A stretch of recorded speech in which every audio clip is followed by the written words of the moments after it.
வணக்கம். தரம் மாறு மீட்டெட் பயிற்சி 9 2025. நாட்டார் பாடல்கள் என்றால் என்ன? நாட்டுப்புற மக்களால் பாடப்படும் பாடல். கலைகள் எத்தன்மை வாய்ந்தன, மக்களின் மனச்சோர்வையும் உடற்களைப்பையும் போக்கவல்லன. கற்றோர் கல்லாதோர் எல்லோரையும் ஈர்ந்து இழுக்கின்றன. நாட்டுப்புறக் கலைகளில் முதன்மையானது எது? நாட்டுப்புற பாடல். வாய்மொழியாகவே பாடப்பட்டு வரும் பாடல் எது? நாட்டுப்புற பாடல். ஏட்டு இலக்கியங்கள் எப்படி தோன்றின? நாட்டுப்புற பாடல்களிலிருந்தே தோன்றின. நாட்டுப்புற பாடல் வகைகள் யாவை? தாலாட்டுப் பாடல், தொழிற்பாடல், காதற்பாடல் என பல. தொழிற்பாடலுக்கு ஒரு எடுத்துக்காட்டு தருக. பட்டி பெருக வேண்டும் தம்பிரானே. தாலாட்டுப் பாடலுக்கு உதாரணம் தருக. குழந்தையை உறங்க வைக்க ஆராரோ ஆரிவரோ. குழந்தையை மகிழ வைக்க தாப்பூ தாமரைப்பூ. குழந்தை இருக்கத் தொடங்க சாய்ந்தாடம்மா சாய்ந்தாடு. தாய் தன் குழந்தையை எப்பொருள்களுக்கு ஒப்பிட்டு கூறுகிறார்? முத்து, பவளம், முக்கனி, சர்க்கரை, மரிக்கொழுந்து, கோமளம், தாப்பூ, தாமரைப்பூ, தாழம்பூ, மாம்பூ, மகிழம்பூ, மல்லிகைப்பூ, கிளி, குத்துவிளக்கு, புறா. மேளி என்ப யாது? கலப்பை. முக்கனிகளவை மா, பலா, வாழை. தொழிற்பாடலில் பட்டி என அழைக்கப்படுவது எது? ஆடு, மாடு. சரியான வழியில் பிறருக்கு தீமை செய்யாது வந்த பொருள் எதை கொடுக்கும்? அறத்தை கொடுக்கும், இன்பத்தை கொடுக்கும். குழந்தையும் தெய்வமும் குணத்தால் ஒன்று. பழமொழி. அமைப்பின் அடிப்படையில் சொல்லியங்கள் எத்தனை வகைப்படும்? 2 வகைப்படும். அவை யாவை? தனிச்சொல்லியம், தொடர் சொல்லியம். தனிச்சொல்லியம் என்றால் என்ன? ஓர் எழுவாய், ஓர் பயனிலை, எழுவாயின் ஒரு செயல் ஆகியவற்றை கொண்டதே தனிச்சொல்லியம். தனிச்சொல்லியத்துக்கு எடுத்துக்காட்டு தருக.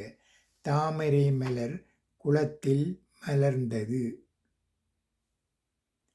தொடர் சொல்லியம் என்றால் என்ன? ஒன்றுக்கு மேற்பட்ட தனிச்சொல்லியங்கள் சேர்ந்து வருவது. தொடர் சொல்லியத்துக்கு எடுத்துக்காட்டு தருக. வளவன் உடற்பயிற்சியை செய்து நோய் நொடியின்றி வாழ்ந்தான். விடுகதைகளை கண்டுபிடிக்க. உணவை எடுத்தவனால் அதை உண்ண முடியாது. அவன் யார்? அகப்பை. பிழையைக் கண்டால் பொங்கி எழுவேன். என்னை அழித்து எழுதுவோருக்கு தொண்டு செய்வேன். நான் யார்? அழிப்பான். உச்சியில் முடிவைத்த அரசிக்கு உடம்பெல்லாம் கண். அது என்ன? அன்னாசி. வெளியில் இருப்பவனை தொட்டால் உள்ளே இருப்பவன் அலறுகிறான். அவன் யார்? அழைப்பு மணி. பஞ்சை தின்றவன் படுத்தே இருப்பான். தலை சாய்க்க மடியும் தருவான். அவன் யார்? தலையணை. நாட்டார் இலக்கிய வகைகள் ஒன்று ஏது? பழமொழி. பழமொழிகள். அளவுக்கு மிஞ்சினால் அமுதமும் நஞ்சு. அறையில் ஆடியபின் அம்பலத்தில் ஆடு. ஆழமறியாமல் காலை விடாதே. இளமையிற் கல்வி சிலையில் எழுத்து. இக்கரை மாட்டிற்கு அக்கரை பச்சை. ஈட்டிய பொருளினும் எழுத்தே உடைமை. வினாச் சொற்கள் எவை? எது, எவை, யார், எங்கே, எதை. இரட்டை கிளவிச் சொற்கள் யாவை? தடதட, கணீர் கணீர், கடகட. அடுக்குத் தொடருக்கு உதாரணம் தருக. துள்ளி துள்ளி, வண்ண வண்ண, பெரிய பெரிய. விடுகதையை கண்டுபிடிக்க. தோலை உரித்தாலும் அழாத இவன் உரித்தவரை கண்ணீர் விட வைப்பான். அவன் யார்? வெண்காயம்.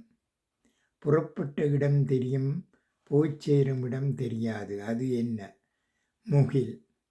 சின்னஞ்சிறு வீட்டில் வீரர்கள் பலர். அவர்கள் யார்? தீக்குச்சி. தொட்டால் மணப்பேன், என்னை குடித்தால் புளிப்பேன். நான் யார்? தேசிக்காய். குட்டியான செடியில் குண்டு குண்டாய் காய் பேன். நான் யார்? கத்தரி. நன்றி. இப்பதிவினை பார்ப்பவர்கள் சப்ஸ்கிரைப் பண்ணும்படி தயவுடன் கேட்டுக்கொள்கிறேன். நன்றி, வணக்கம்.